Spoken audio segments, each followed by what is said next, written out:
Hey there, everyone. How's it going? Welcome back to another episode of Kerbal Space Program.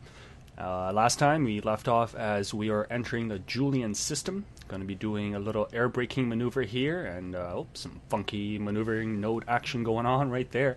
The reason I'm doing this maneuvering right here, actually, I realized too late. I don't know how it was too late, but yeah, I was coming at the wrong angle. As you can see, I had to end up fixing it. I did end up doing one aero braking maneuver, which I didn't show on camera, which was me coming in from the wrong angle, just because I wanted to get a little bit of experience doing it. It is my first time doing the aero braking. So anyway, the way aero braking works, basically you got to get into the atmosphere, just skim the very top of it so you can slow yourself down. On Jool, the atmosphere starts at 138 kilometers, roughly. I think it's like 138.6 or something. Anyway, so you want to be somewhere between 138 and the lowest you should go is 100. I think I set up for around 120. The first time I did it, I actually set it up for 115, and it worked out really nicely. But I figured I'd give it a little go with something a little higher up in the atmosphere just to see what happens. Since, again, I haven't done this before, I'm just, I'm learning. So anyway, we're making our burn here, and again, got to make sure we disable that crossfeed. I have definitely worked out a redesign for this ship in my head, at least, because, well, after this mission, I'll talk about what went wrong and what went right and what needs changing and all that towards the end. But anyway, right here you can see we're still doing the burn when all of a sudden the engine cuts out, and that's because the bottom stage is done. And actually it worked out nicely. The bottom stage was aimed straight into the atmosphere, so it should be crashing right into the planet.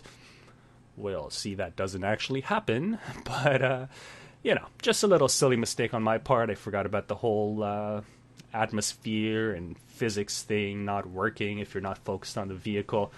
But we'll see that later on. So anyway, we have our aero braking set up there, and of course, one of Jool's many moons decides to get in the way. We got Nauthy there being a little jerkbag, but that's okay. It doesn't screw us up too badly. See us coming in there on Jool, that big green beauty. And Nauthy is actually a very beautiful little moon as well. It's mostly ocean. It does have an atmosphere. I will try to land on it at some point with, a manned lander. Now that I've learned quite a bit about interplanetary travel, it should be a lot easier for me in the future to actually send out manned ships and manned missions to the planets in the Kerbal system. But for now, still working with unmanned probes because, I don't want to hurt the little guys. I wasn't sure if this mission would have been a success, and it turns out to be, let's say, a 95% success. Or, okay, more like 90, as you'll see later on. Some things end up going a little screwy, but that's okay. We deal with it. So anyhow, we're just coming in right now, doing a little bit more burning, trying to screw around with Nauthy. Okay, Nauthy is just pulling us in right now, and the projection on the map screen, so basically what the computer tells you you're going, or where it tells you you're going to end up at. I have really a lot of trouble trying to get this idea out, but basically the computer doesn't adjust for all the gravitational possibilities and all that. It gives you an estimate of where it thinks you're going to end up.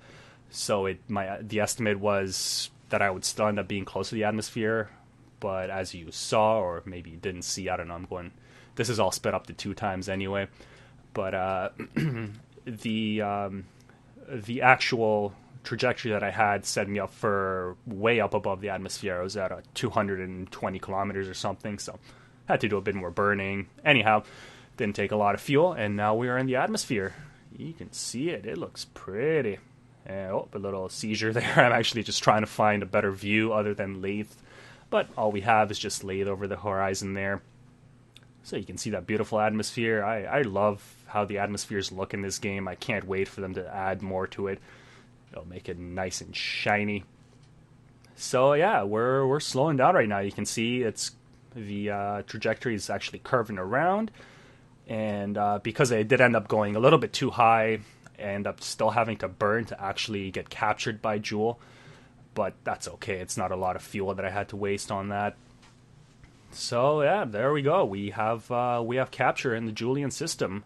We have a horrible, horrible orbit, and I actually decide around here that I'm going to end up doing a second aerobraking maneuver, just because I want to bring it down a little bit more.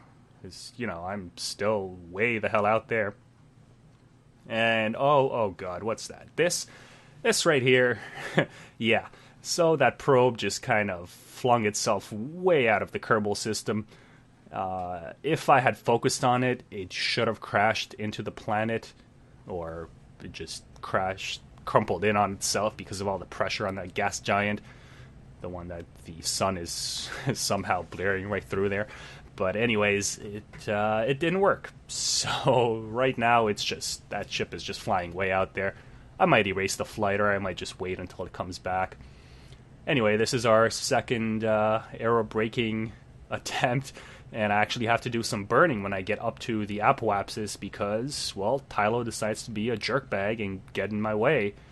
So I have to do some burning to adjust for Tylo's encounter and to make sure that I'm still in the atmosphere afterwards when I leave Tylo's sphere of influence. Stupid Tylo, everything was going so well. That's one of the problems with Jool. You always have these moons that get in the way, so it does tend to get a little bit annoying if you don't come in at the right angle precisely. But, you know, again, what can you do? There's the little jerk right there. We're coming back to you, buddy. Don't worry. Don't you worry. So yeah, again, as you see here, coming out of the Tylo encounter, it said when I was still about to encounter Tylo, or as I was in Tylo's pull, it said that I would have been down at a 115 or something, that ended up being 220. Anyway, not a big problem, a little bit of burning, and we're back down. And now we are back in the atmosphere, so our second aero braking maneuver, or third one really, because the first one wasn't captured on camera. And of course, the first one was my best one. I ended up being at the perfect apoapsis. Basically, the apoapsis is, on my first attempt, was, well, where this one ends up being here on my second attempt. And as you can see, we have a really funky orbit as well. Thanks again, Tylo, for screwing that up. I was fairly equatorial until, you know, Tylo decided to get in my way. So now we're just doing our circularizing burn. Now, this part right here, I just don't know if this was the smartest thing. Should I have tried another aerobraking maneuver and gone a little lower so I would have less fuel to burn? I don't know. That's one of those things that I just, with experience, I'm sure I'll figure out what the better solution is. But for now, I just try to make a circular orbit so I can start sending out those probes. And soon enough, we have our orbit set up around, what is that, 30,000 kilometers. Yeah, that's pretty high up, but we don't really want to go to Jool anyways. We want to visit Jool's friends. And look at that, just as we get the orbit set up, we run out of fuel, which is great, but also very, very bad because, yeah, I'm about 10 degrees off from the the equatorial line. So, yeah. Equatorial, what am I talking? The equator. Anyway, we're setting off one of our probes there. Had a little impact with the front communication satellite. Whoopsies. But that's alright. And now it's, now it's just a matter of the probes themselves actually doing the work to get to where they're supposed to get. And because I do have that crazy-ass orbit, there's not many encounters I can get right off the start. So the first encounter I could easily get, or as easily as possible. Look at this crazy-ass encounter. Anyway, it's our good friend Tylo, the reason why we're in this stupid orbit in the first place. I was thinking about it afterwards. If I didn't have to do that burn to adjust for Tylo's encounter, I probably would have been fine. Probably would have been able to adjust my plane, but again, what can you do? So yeah, we're making our burn here, and right now I'm just, in my mind while I'm playing the game, I'm just like, what in the hell is going on? I was burning towards the target marker, towards the prograde, and it was actually not burning the right way. It was lowering the apoapsis. Until I realized that, well, the way I had set up the probes on the side of the transporter, they weren't aligned properly, so the probe body itself was at an angle, which meant that the retrograde and prograde weren't actually indicative of how the spacecraft itself was going. It was just relating to the probe body. So anyway, the simple solution was just to select the docking port, control from there. I love that little feature that lets you control from any part. And yeah, that fixed it. So now we're burning the right way. Ended up having to waste a little bit of fuel figuring stuff out, but it's okay. We got it all figured out now. Future probes won't have to suffer from that. So yeah, we have an equatorial. Now I just want to say equatorial orbit. We have a polar orbit getting set up there for Tylo. I would love to say that I meant to do that, but I did not. It was just I just took the best possible option that I had. And the reason you want to try to set up satellites in the polar orbits is because the sun will shine on them more often. I believe the best orbit is at a 45-degree angle or 55-degree angle, something like that, and that gives you the maximum amount of sunlight. Anyway, as we're closing in on Tylo here, I'm just going to switch back to regular time just to show you. I don't know. It's just nice being out here, actually making it out here. I was very surprised that I was able to make it out here in the first place. That the interplanetary transport stage definitely needs a little bit of tweaking, and I definitely need to pay attention when I'm trying to dump stuff into an atmosphere next time. But for now, that's all right. The probes themselves are actually very, very, very well done, if I do say so myself, not wanting to toot my own horn there. There's only one issue I have with the little probes, and that is they're slightly unbalanced because the comm antenna is off to the side. Not really a big problem. You see me here just every once in a while. Well, not here yet, but once I start burning, I'm going to have to just every once in a while adjust a little bit.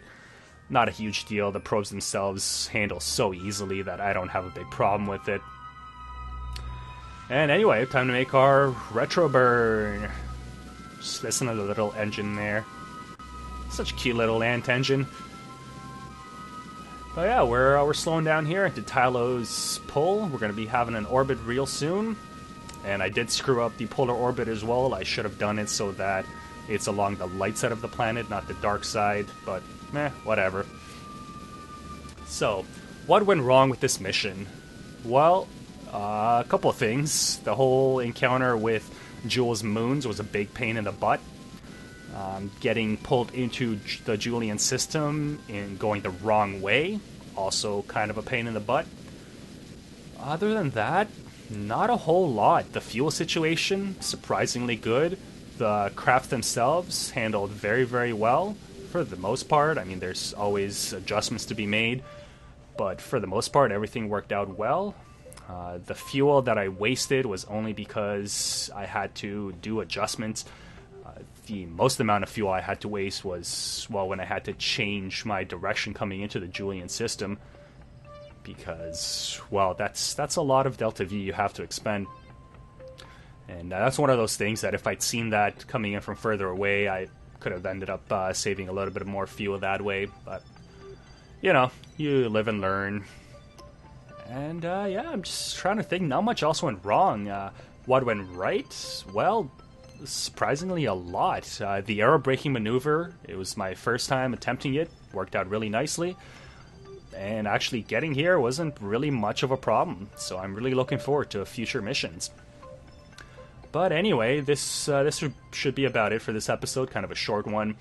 And I hope you enjoyed the episode. I definitely enjoyed doing all of these little maneuvers here. I can't wait to send out more of these probes out and hopefully get some better encounters. But anyway, again, if you enjoyed the video, leave some comments down below, all your feedback and all of that. You know what to do if you want to support me. So, well, yeah, let's just stare at the sun there, phasing through the planet. I'm pretty sure they're going to fix that. And I'll just leave you with an image here as I head off of the craft that got us here, as I switch over to it now. And yeah, just the craft that got us here with the background of the beautiful system that we're in at the moment. Thanks, guys. See you next time.